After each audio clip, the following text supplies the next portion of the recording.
Salam à tous et je suis très heureux de vous retrouver pour une nouvelle vidéo. Nous l'avons récemment appris, Walid Regragui devra présenter une liste de 23 joueurs pour la CAN 2023. Mais avant de présenter cette liste finale, une liste élargie de 55 joueurs devra être proposée par le coach marocain. Et donc dans cette vidéo, je vais vous donner ma liste élargie justement pour cette compétition qui va vite arriver. Et d'ailleurs, cette pré-liste devra être présentée au plus tard avant le 13 décembre. Comme d'habitude, juste avant qu'on commence avec cette vidéo, si ce n'est pas fait, je t'invite à t'abonner, à liker et à commenter cette vidéo. Et un très grand merci à l'ensemble des personnes qui feront ça.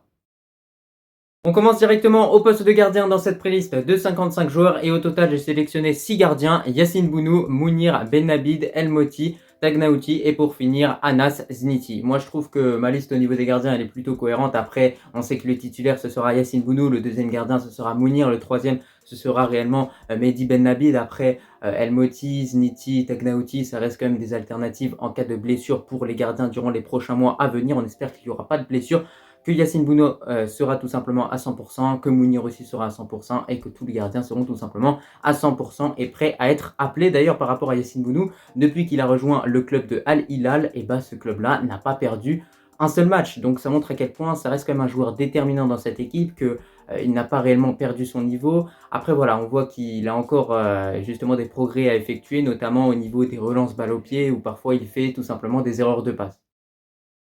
Je vais pas trop m'attarder sur les gardiens et on va pouvoir passer aux latéraux. Comme pour les gardiens, j'en ai sélectionné 6 au total. Hakimi, Mazraoui, Moufi, Hamza Mendil, Amloud et pour finir Yahya Atiatala. Franchement, moi je trouve que ma liste de latéraux elle reste quand même assez cohérente. Hamza Mendil, pourquoi je l'ai sélectionné? Tout simplement parce qu'il est en forme en club. C'est un joueur qui nous a beaucoup rendu service durant de nombreuses années en équipe nationale sous Hervé Renard et je trouve que ça reste quand même un bon latéral gauche. Ensuite, Achraf Hakimi, c'est carrément logique. Même cas de figure pour Mazraoui, ce sont réellement des titulaires, même si je pense que le latéral gauche titulaire pour le Maroc lors de cette CAN 2023, ça sera Atiatala, qui est un joueur plus taillé pour l'Afrique, qui est réellement un vrai gaucher. On voit que Mazraoui a tendance à galérer lorsqu'il joue sur le côté gauche, donc ça reste quand même plus intelligent de mettre en tant que titulaire Atiatala. Enfin, j'ai surtout sélectionné Amloud et Moufi aussi parce que ça reste quand même des joueurs costauds, assez taillés pour l'Afrique.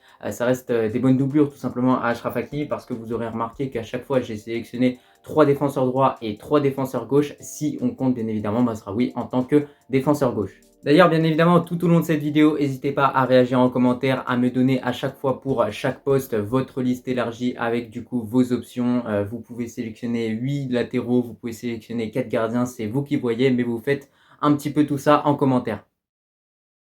Après les latéraux, on passe aux défenseurs centraux et c'est à partir de ce moment-là que je me suis rendu compte qu'on avait vraiment beaucoup de bons défenseurs de qualité et c'est pour ça qu'au total j'en ai sélectionné 10. Donc on a Saïs, Aguerd, Achraf Dari, Yamik, Abdelhamid, Abkar, Kandous, Sami Mahé, Shadi Riyad et pour finir El Wafi. Voilà ma sélection de défenseurs en tout cas pour cette CAN 2023. Je vous rappelle encore une fois que c'est une liste élargie, moi je la trouve plutôt cohérente. Je pense que certainement Saïs, Aguerd, Abdelhamid, Abkar seront réellement déjà d'office convoqués pour la CAN 2023. Après, peut-être que Walid Regragui va décider de partir sur d'autres défenseurs centraux, mais en tout cas, on est sûr que Saïs et Aguerd ils seront sélectionnés, ça c'est une évidence, parce qu'on a le capitaine et on a un des meilleurs joueurs de notre équipe nationale, Aguerd, encore une fois, qui n'a pas déçu lors du dernier rassemblement et qui nous a sauvés à plusieurs reprises face à la Côte d'Ivoire. Pour le restant des défenseurs centraux, il y a quand même de la qualité, de la jeunesse avec Shadi Riyad, El Wafi aussi qui est très intéressant. Je trouve que c'est un défenseur qui est quand même assez sous-coté.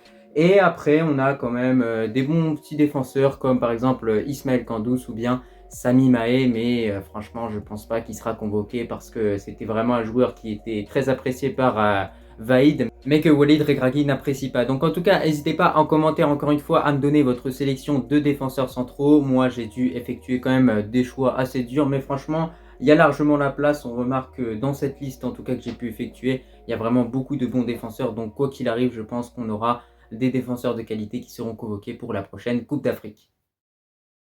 On passe désormais au milieu de terrain et au total j'ai décidé de sélectionner 12 milieux, donc ça reste un nombre important, mais moi je pense que le milieu de terrain c'est un poste qui est déterminant dans un match, notamment pour remporter la bataille du milieu de terrain, donc il faut avoir les meilleurs joueurs et c'est pour ça que j'ai pris le maximum d'alternatives justement à ce poste-là. Et donc j'ai sélectionné Amrabat, Unai, Amala, El Khanous, Sabiri, Gebran, Bouchouari, Richardson, El Azouzi, Louza, Fajr et pour finir Yacine Keshta. Moi encore une fois je trouve qu'elle est assez cohérente, ma sélection de milieux de terrain dans cette liste élargie, encore une fois je le répète, à 2,55 joueurs. Franchement, bah, déjà, on a ces 4 joueurs qui seront désormais toujours convoqués sous Walid Regragui, je le pense honnêtement, malgré la prestation décevante de certains joueurs comme Ounahi et Amala. Je pense que voilà, ce quatuor Amrabat, El Khanous, Ounahi, Amala, ce sont réellement des joueurs qui seront toujours convoqués d'office. Donc voilà, Walid Regragui devra piocher entre Sabiri, Chebran, Bouchouari, Richardson, El Azouzi, Louza et Fajr, ainsi que Yassine Keshta pour tout simplement compléter le milieu de terrain. Mais moi, je pense que déjà, les 4 joueurs dont je vous ai parlé avant sont convoqués d'office. Ce sont des titulaires, voire des remplaçants de luxe. Après, néanmoins, dans la sélection de milieu de terrain, on remarque qu'il n'y a pas non plus énormément de gabarits. Si on enlève Amrabat et Gebran, on remarque que le restant des joueurs, ça reste des milieux plus ou moins costauds, on va dire, mais pas trop non plus. Ça reste plutôt des joueurs bons techniquement qui vont te permettre de créer des occasions, de débloquer des situations. Mais voilà, ça manque un petit peu de gabarit. C'est pour ça que pourquoi pas Walid Regragui devrait convoquer Amrabat et comme doublure de Amrabat, Yahya Gebran qui reste quand même un très bon joueur du côté du Wydad. Donc en tout cas, n'hésitez pas à me dire ce que vous en pensez en commentaire de ma sélection de milieu de terrain. Mais moi, en tout cas, je pense que quoi qu'il arrive, ça va être un gros casse-tête pour Walid Regragui parce qu'on voit qu'il y a vraiment beaucoup de milieux de terrain de qualité. Parce que là, j'en ai sélectionné seulement 12. Mais croyez-moi que si on élargissait ça à 15 milieux, on aurait pu complètement le faire. Parce que franchement, il y a énormément de milieux centraux marocains de qualité. Après les milieux de terrain, on se tourne du côté des ailiers et donc j'ai décidé d'en sélectionner 12 au total. On remarque que sur les dernières listes de Walid Regragui, le coach marocain a convoqué beaucoup d'ailiers, donc ce qui montre à quel point c'est important tout simplement d'avoir le maximum d'options à ce poste-là, notamment pour déstabiliser les défenses adverses. On sait qu'on va affronter beaucoup d'équipes qui vont jouer en bloc bas lors de la prochaine CAN, donc forcément il faudra multiplier les alternatives offensivement pour réellement déstabiliser ces blocs-là. Mais donc, j'ai sélectionné Sofiane Bouffal, Ziyech, Abdé, Aminatli, Aminarit, Zarouri, Raimi, Reda Slim, Ilyas Shahir, Batna, Mounir Al Haddadi et pour finir, Seb Barry. Donc vous l'avez vu dans cette préliste de 55 joueurs, j'ai vraiment sélectionné beaucoup d'ailiers, mais déjà moi je pense qu'on a 5 ailiers qui devraient être convoqués d'office pour cette CAN 2023, Hakim Ziyech, Sofiane Bouffal, Amin Adli, Amin Harit et pour finir surtout Abdé. Donc voilà, moi je pense qu'il y a peu de chances qu'on voit un joueur comme Reda Slim convoqué ou bien tout simplement Raimi, malgré le fait que ce sont deux joueurs qui performent bien du côté de leur club.